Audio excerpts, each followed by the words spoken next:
Nasabat ng Philippine National Police ang tinatayang 11.1 milyong halaga ng smuggled cigarettes sa Barangay Talaban, Himamaylan City, Negros Occidental.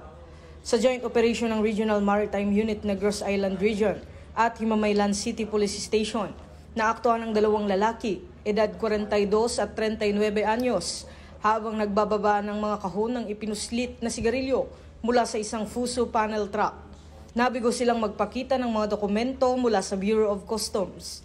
Nasamsam ang 170 kahon ng iba't ibang brand ng sigarilyo at isang Fuso panel truck na may kabuuang halagang 11,127,000 pesos.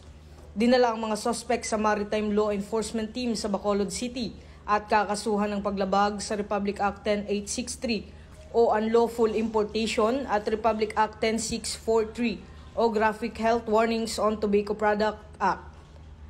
Ayon kay PNP Acting Chief Police Lieutenant General Jose Melencio Nartates Jr., patuloy na paiigtingin ng PNP ang pagkikipag-ugnayan sa Bureau of Customs at iba pang ahensya upang mapigilan ang operasyon ng mga smuggler at maprotektahan ang ekonomiya ng bansa.